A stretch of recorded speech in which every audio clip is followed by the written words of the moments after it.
Quiero, antes de dar inicio, dar agradecimientos, en este caso, al hospital que nos hace el favor de prestar las instalaciones, las que vamos a estar cómodamente atendiendo los ponentes que traemos en primera línea, ya lo verán, no habrá chance de descansar, hay que aprovecharlos.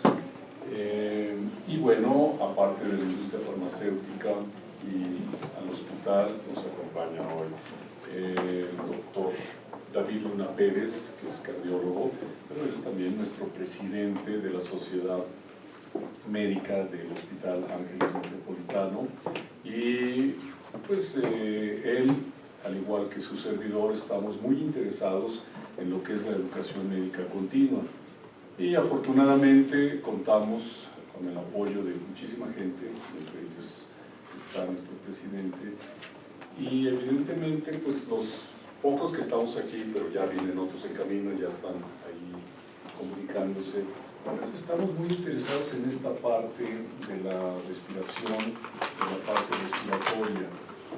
Y bueno, hoy vamos a tener dos temas muy interesantes, y sobre todo el taller, la parte práctica que a muchos nos gusta, porque no siempre podemos ni tenemos la oportunidad, o vamos y nos sentamos, nos dan la plática y pues hasta ahí llega, en lo que bajamos la información más toda la que nos llega, pues lo dejamos.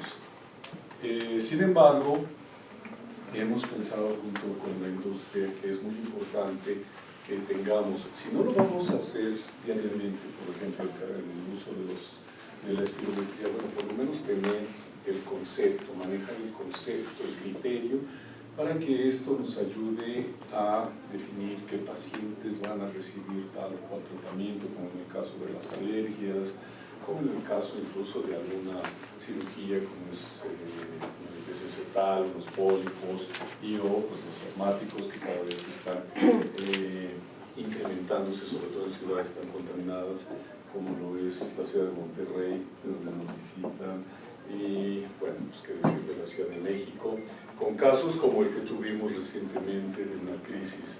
Entonces, esto nos obliga cada vez a involucrarnos más, no es un área en la que esté exclusivamente una especialidad, porque todos estamos obligados a tener el conocimiento, a tener el manejo y a trabajar en conjunto. Bueno, pues quiero presentarles en principio al doctor Gerardo Flores Ramírez, quien es médico cirujano, ya lo tienen ustedes ahí, y tiene una maestría en Ciencias de la Salud. Hoy no vamos a tener ni a un neumólogo ni a un otorrino hablándonos, sino tenemos el lujo, diría yo, de tener un maestro en Ciencias de la Salud, lo cual nos va a dar un enfoque adicional a lo que habitualmente manejamos. Por favor, démosle la bienvenida a Gerardo. Es joven y a pesar de la juventud ya trae una gran experiencia.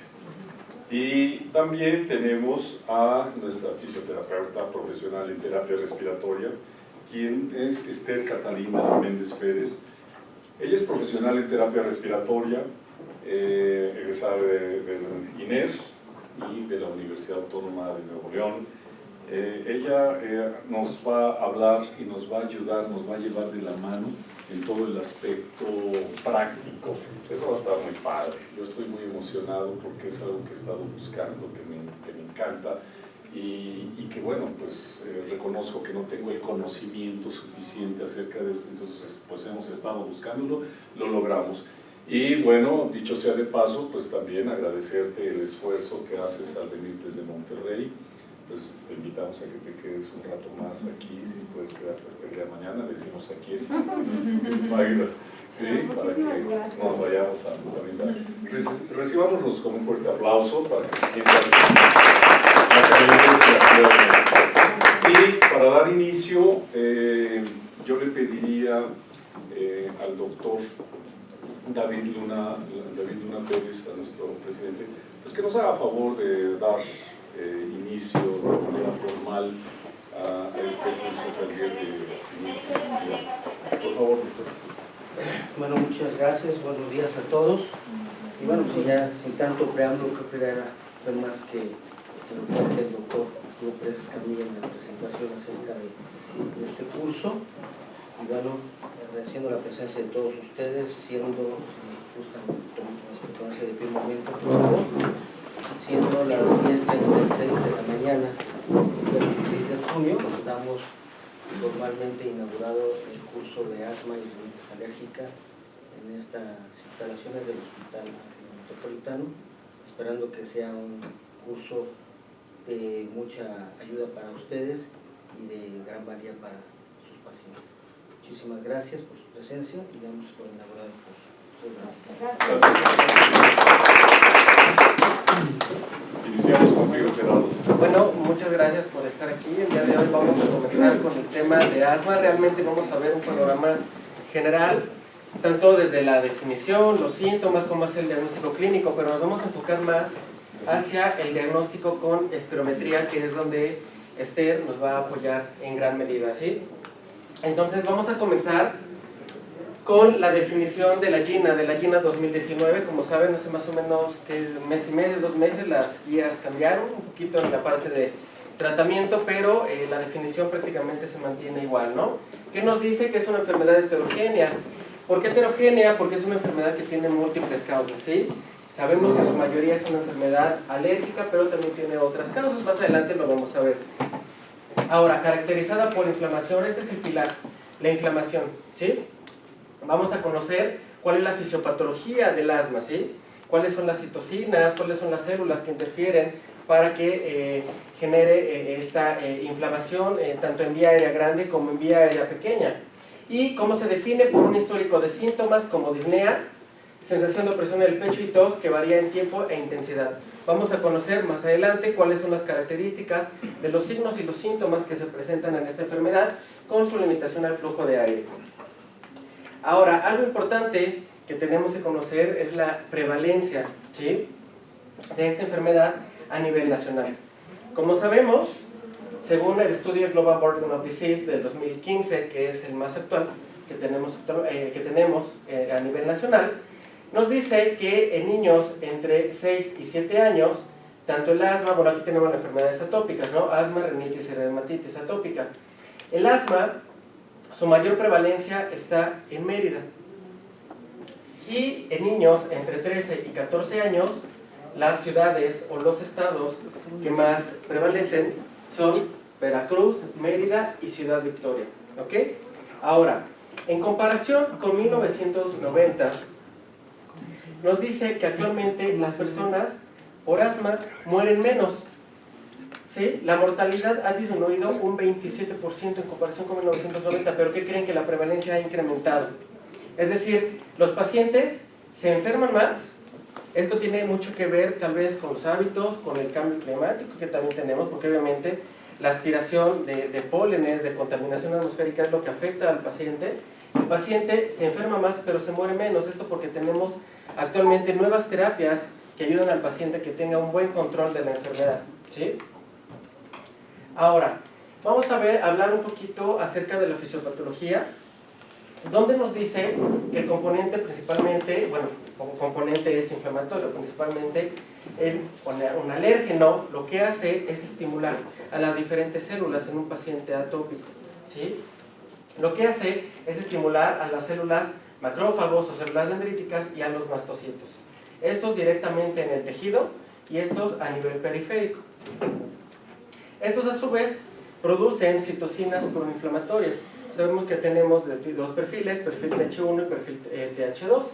En los pacientes con asma predomina el perfil TH2 como interleucina 4, interleucina 5, ¿sí? Pero también está presente el perfil TH1, interleucina 2, interferón gamma, TNF-alfa, ¿sí? Entonces, que predomine un perfil no significa que el otro no exista, sino que se expresa en mayor medida.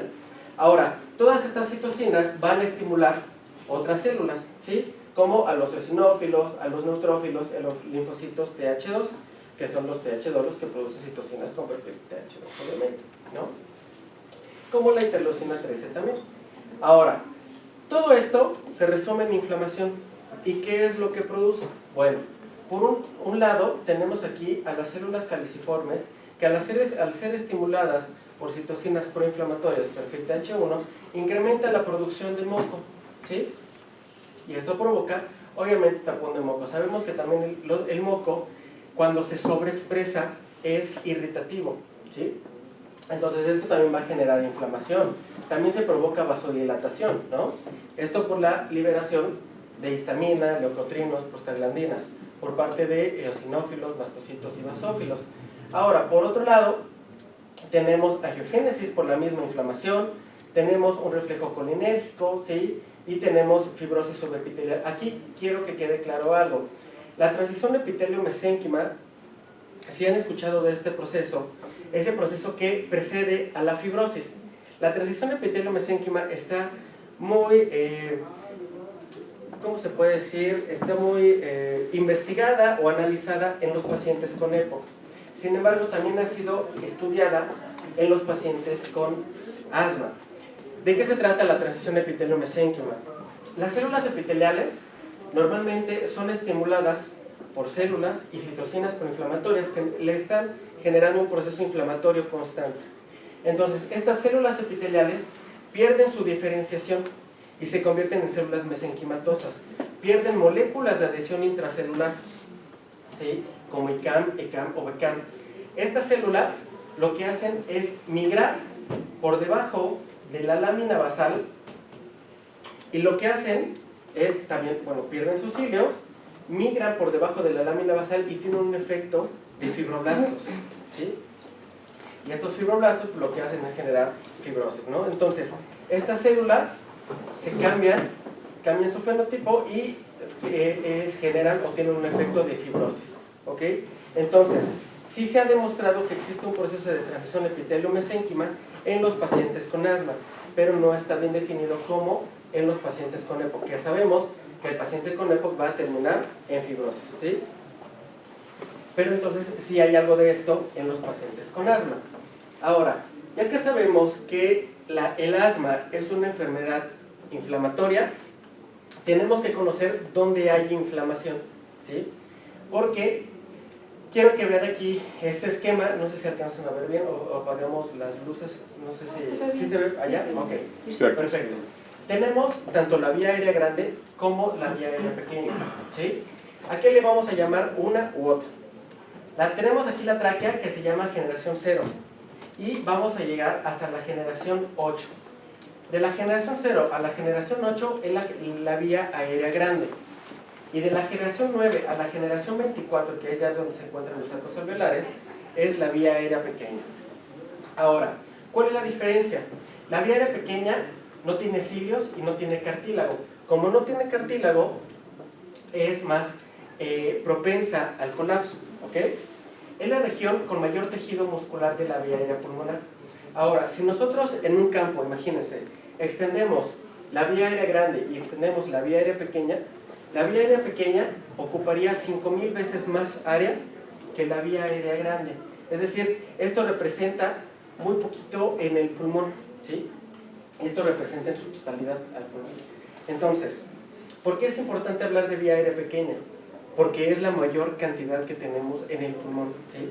Entonces, hay muchos estudios que nos dicen que el principal sitio de inflamación en los pacientes con asma es la vía aérea pequeña. Por lo tanto, necesitamos llegar aquí con nuestros medicamentos, ¿sí? No es suficiente tener medicamentos que sean capaces de llegar aquí, porque realmente el principal sitio de inflamación es la vía aérea pequeña. Y lo voy a demostrar con unos dos estudios que son de 1999 y 1998. Entonces, imagínense, desde hace muchísimo tiempo se sabe que el principal sitio de inflamación es aquí. ¿Cómo lo sabemos? Bueno, en este estudio, ¿sí?, nos dice que en el eje de las abscisas tenemos dos tipos de pacientes. Pacientes con asma y controles, ¿sí? Tenemos unos de color azul y tenemos otros de color rosa. Los de color azul son pacientes, ¿sí?, son estudios que se hicieron en vía aérea pequeña y estos en vía aérea grande. ¿Cómo sabemos? Por el diámetro, ¿sí?, de la vía aérea. La vía aérea pequeña mide menos de 2 milímetros. La vía aérea grande mide más de 2 milímetros. Entonces, estas son biopsias que se hicieron en este tipo de pacientes. Aquí, por un lado, midieron la eotaxina directamente en el tejido y observaron que el paciente con asma en vía aérea pequeña presenta grandes cantidades de eotaxina, que es una quimicina, ¿sí? Es una proteína quimiotáctica de eosinófilos. Y por otro lado, la proteína quimiotáctica de monocitos.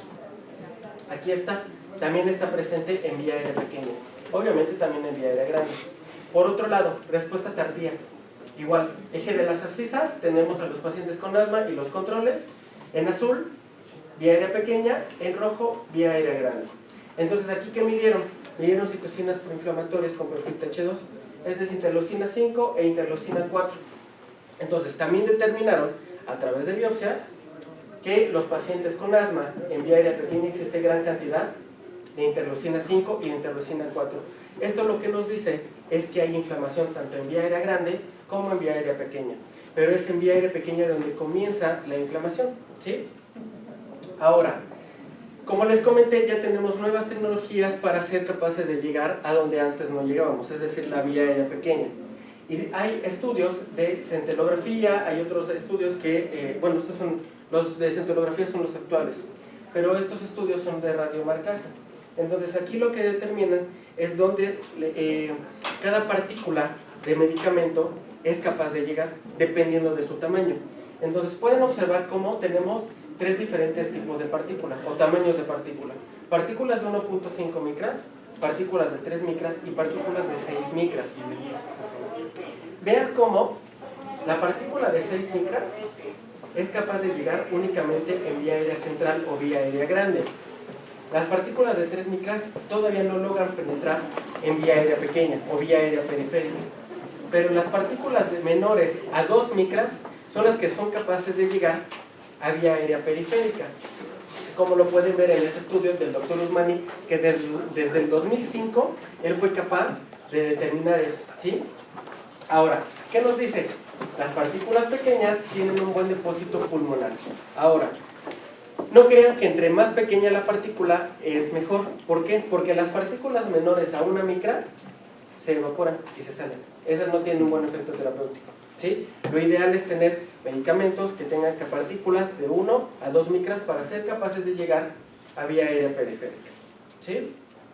Ahora, vamos a pasar a la parte del diagnóstico clínico, que esto es algo que realmente interesa bastante. ¿Por qué? Porque tenemos que correlacionar tanto la clínica como, ¿sí?, en los estudios de gabinete, como sería la espirometría. Entonces, por ejemplo, en el diagnóstico clínico, pues ya todos lo sabemos, ¿no? Un paciente con asma en crisis les va a llegar con sibilancias, con tos no productiva, con disnea y con opresión torácica. Estos síntomas se presentan desde la infancia y la adolescencia. Las características de signos y síntomas son que son frecuentes o estacionales. Ahí ustedes deben determinar si el paciente empieza con crisis en etapas como primavera, invierno. Empeoran en la mañana o en la noche y ocurren como respuesta a exposición a desencadenantes. ¿Cuáles son estos desencadenantes? Bueno, por otro lado, ¿sabías que? Desde un pequeño, ¿sabías que? La tos crónica es el primer signo que presenta un paciente con asma. A lo mejor estos pacientes no les van a llegar de primera instancia con sibilancias, con opresión del pecho, con disnea. El paciente puede tener tos crónica y ahí es donde ustedes deben de investigar cuál es el trasfondo de esta tos, ¿sí? Y se presenta antes de tener su primer crisis asmática. Ahora, ¿cuáles son los desencadenantes? Pueden ser desde alérgenos, como ácaros, polen, pelo de animal, alfombras, porque pues, estos guardan polvo, ¿sí?, muebles tapizados, infecciones de vías respiratorias, el ejercicio, porque al realizar ejercicio se libera histamina, lo que provoca broncoconstricción, el aire frío, el humo del tabaco, la contaminación atmosférica, que es lo que hablaba hace rato el doctor, ¿sí?, que pues, con esta contaminación que tenemos en muchas ciudades del país, algunos sprays y algunos productos químicos, ¿sí? Ahora, vamos a pasar a la parte del ¿sabías qué? Que en algunas personas el asma puede sobrevenir en respuesta como al ácido acetilsalicílico, ¿sí? También deben de tener mucho cuidado con eso, y algunos otros AINES o los beta bloqueadores. Ahora, vamos a pasar a la parte fuerte del taller, que es la espirometría, ¿sí? Todo lo que yo les di es porque ya lo saben, lo vimos muy rápido, pero la espirometría, aquí vamos a ver desde cómo se realiza una espirometría, cómo aceptar una espirometría, ¿sí?, cuáles son los criterios de aceptabilidad, vamos a ver cómo el punto central es la interpretación de la espirometría. Ustedes deben de salir de aquí con la habilidad o la competencia para decir, ok, este paciente tiene un patrón restrictivo, este paciente tiene un patrón obstructivo, y cómo correlaciono con la clínica, y decir, este paciente tiene asma, este paciente tiene EPOC, ¿ok? Recuerden que la espirometría no nos da diagnósticos, nos da patrones, son obstructivo, restrictivo o mixto, y se revierte con el uso de broncodilatador, ¿sí? Entonces, para esta parte de espirometría es nuestra PTR, que es Esther, quien va a comenzar, y después ya vamos a abordar la parte de interpretación, ¿sí? Este es el generador, y con este cambio para atrás, pero sí. Bueno, buenos días, muchas gracias por estar por aquí con nosotros. Vamos a hacer un taller muy dinámico, vamos a pasar algunas láminas, pero vamos a ir trabajando en conjunto con ustedes, porque lo más importante para ustedes, pero también para mí, es que vayamos a la interpretación. Vi caras de que, uy, qué difícil. No, la verdad es que esto es bien fácil. Y es fácil porque lo vamos a ir llevando de la mano. Pero sí es bien importante tener algunos criterios que son establecidos por la ATS, por el INER y por la NIOSH, para que nos establezcan que cuando nos hagan pruebas de función pulmonar sean aceptables, reproducibles, y que ustedes tengan una herramienta diagnóstica funcional que les vaya a ayudar para tener un diagnóstico, porque son diagnósticos funcionales. Lo clínico es lo más importante, sin embargo, si nosotros tenemos estos lineamientos muy presentes cada vez que nos hagan una espirometría, vamos a tener un éxito en esta parte. Entonces, ayúdame en esto.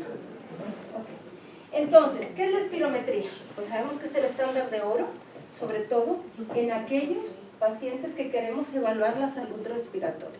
La espirometría nos va a servir para muchas funciones. Una importante es para saber o acercarnos a un diagnóstico. Ya tengo el diagnóstico clínico en el paciente, pero si yo no tengo este estándar, pues no voy a saber un poquito más y tengo que darle más exámenes y herramientas. Entonces, si yo ya estoy pensando que tengo un paciente que tiene EPOC, que tiene un paciente que tiene asma, o que voy a ir a llevarle una cirugía, pero pienso que tiene asma por los síntomas que ha tenido, una espirometría sería fundamental. Y por eso decimos que es el estándar de hoy. Tenemos muchos tipos de espirómetros, pero tenemos que irnos hacia la vanguardia y hacia la tecnología, como son estos dos tipos. Nosotros tenemos ahorita el EasyOne Ultrason. Entonces vamos a ver, ¿qué nos mide la espirometría? Es una prueba médica de tamizaje para medir varios aspectos de la función respiratoria, bien importante. Se lleva a cabo utilizando un espirómetro, como lo vemos aquí. Me voy a ir cruzando un poquitito. Este equipo es el espirómetro que les mostraba. Y ¿cómo vamos a ver? ¿Qué vamos a medir? La cantidad de aire o el tamaño de los pulmones en una maniobra de capacidad vital forzada. ¿Cómo? ¿Qué le pido al paciente? Que haga una inspiración forzada de 6 a 10 segundos o más. Eso es lo que nos va a medir el grado o el volumen del pulmón. ¿Cuál es la estandarización de la espirometría? Es bien importante, doctores, que tengamos estos criterios, porque si no cumplo estos criterios, esa espirometría no me va a servir de nada. ¿Y cuáles son los valores? Y lo que yo tengo que ver en una espirometría, las curvas. Yo puedo tener valores o me pueden mandar la interpretación funcional, pero yo como médico de primer contacto, como especialista, si yo no veo una curva, no voy a decir que esa espirometría está bien hecha. Y entonces voy a dar falsos diagnósticos en el paciente, diagnósticos funcionales. Entonces, algo muy importante en esto es el criterio del desempeño del equipo. La validación del equipo, que cumple las características adecuadas que me los establece la ATS. El control de calidad, como lo tenemos aquí con una jeringa, que va a ser de 3 litros. La maniobra sujeto-paciente. Es responsabilidad 0.99% del técnico, de la enfermera, del médico, saber indicar una espirometría o la aplicación de los pasos. Si yo no le digo al paciente realmente cómo lo tiene que hacer, la espirometría no va a ser buena. Entonces es mi responsabilidad. Ese 1% lo tiene que hacer el paciente. Entonces por eso es bien importante la maniobra en esto. Y vamos a ver el procedimiento de la medición. Voy a revisar los valores, los resultados, que esté aceptable y que esté reproducible. Quiere decir que el paciente, yo tengo que ver qué tipo de curvas está haciendo y en qué tiempo. Voy a ver ahí los valores normales y voy a también con esto, con el control de calidad, la valoración de la calidad. Si acepto o no acepto esta prueba, sobre todo para evaluar a este paciente y que yo tenga una adecuada curva. Y la otra, la valoración clínica. Antes de una espirometría, tengo que valorar al paciente en presión arterial, en qué condiciones está, si tuvo una crisis de broncoespasmo, si el paciente tuvo alguna insuficiencia respiratoria, cardíaca, etcétera, para poder hacer una espirometría y que tenga yo una buena ejecución. El objetivo de esto es para ver las anormalidades y que también ustedes evalúen el tipo de tratamiento que están teniendo con el paciente. Puedo tener un excelente tratamiento con buena partícula o con buen tamaño de partícula. Puedo hacer la espirometría, creo que el paciente está bien controlado, pero me sigue dando síntomas. Entonces esto les va a ayudar a ustedes a ajustar a este paciente. O voy a hacer algún procedimiento quirúrgico con el paciente y ahí voy a evaluar en qué condiciones está. Hace ratito la doctora nos mencionaba un ejemplo. Los pacientes tienen algún tipo de tratamiento y que salen todos muy descontrolados. Entonces, ¿qué tengo que hacer? Hacer unos ajustes. Y para esto nos va a servir realmente la espirometría. Y entonces, la revisión de la enfermedad pulmonar, sobre todo y bien importante, la parte de la enfermedad ocupacional. Yo me he topado y se han estandarizado de alguna manera en algunas sedes a través de un proyecto que tiene el INER, donde se hacen los lineamientos en aquellos pacientes que están en fábricas, en harinas, en minas, donde es importante hacer una espirometría y no solo basal, sino una espirometría completa con postbroncodilatador. Una espirometría basal no te sirve absolutamente de nada. Necesitas hacer una espirometría completa para tener un buen diagnóstico. Y sobre todo para los programas de vigilancia respiratoria y obtener información acerca, sobre todo de las enfermedades pulmonares que hay en el país, con lugares donde hay contaminación, etc. ¿Qué mide la espirometría o para qué sirve?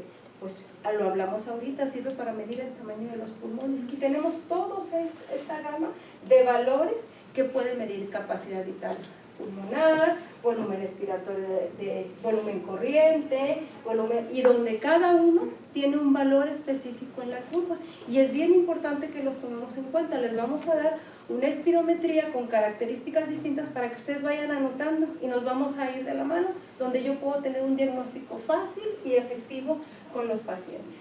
¿Qué no nos va a medir la espirometría? El volumen que se queda. ¿De acuerdo? Tomo aire, exhalo de 6 segundos y lo que se queda es lo que no nos va a medir la espirometría. Eso no lo miden algunos otros equipos que no los vamos a mencionar por ahora. Todos estos valores, doctores, la espirometría mide volúmenes pulmonares y mide capacidades pulmonares, y esto les pongo ahí más o menos en el promedio de un paciente aproximadamente de 70 kilos, cuál es el volumen que tiene cada uno. Y es bien importante para que ustedes lo tomen en cuenta cuando tengan una espirometría, porque es bien importante ver estatura, peso, edad y etnia del paciente. Si yo me equivoco en alguno de los valores, ¿qué va a suceder? Le va a cambiar totalmente el diagnóstico funcional. Me he topado con algunas espirometrías que le ponen, por ejemplo, caucásico en lugar de latino y me cambia un 20, un 30%. Y entonces ahí les van a estar cambiando la parte del diagnóstico. Y algo muy importante también que nos puede suceder en algún momento, que es los volúmenes y capacidades varían de un 20 a un 25% en los hombres. Y eso que hay equidad, nada más que son un poquito más grandes, pero lo hablamos en el sentido de ver qué diferenciación hay entre uno y otro. Y aquí les resumo poco a poco en cada uno de los valores que son tan importantes para el diagnóstico, pero hay 3 que son fundamentales y los vamos a ver con detenimiento cada uno. El volumen corriente, por supuesto, también conocido como volumen tidal o volumen de marea. Esto es, durante la respiración tranquila y relajada, el aire que es inhalado o exhalado en una respiración.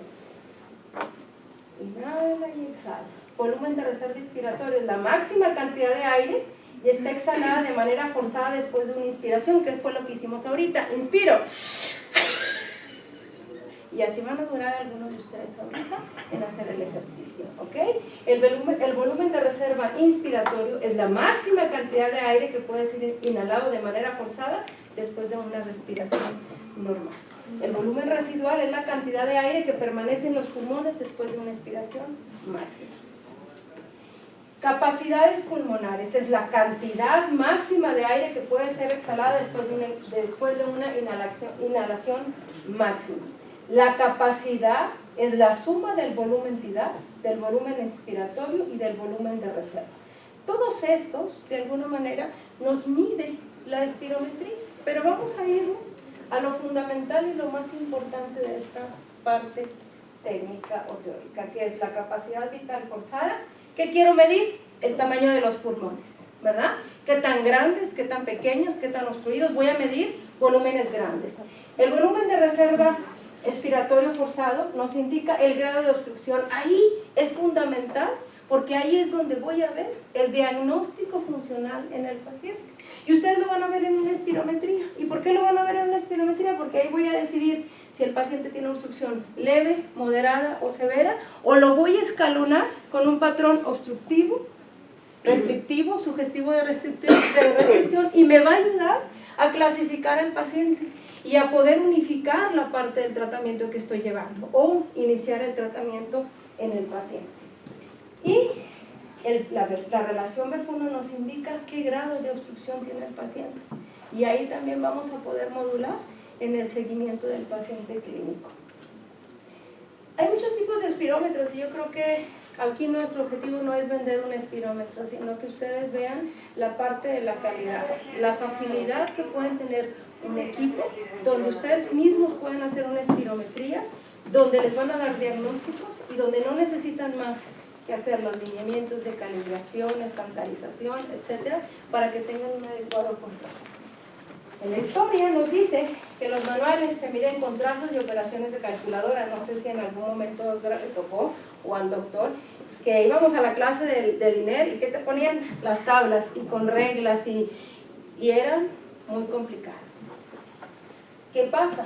Que estos son con mucha variabilidad, porque es como dicen, al ojo del cubero, y entonces voy a decir pulmones grandes, chiquitos, y a ver si sopló y no sopló.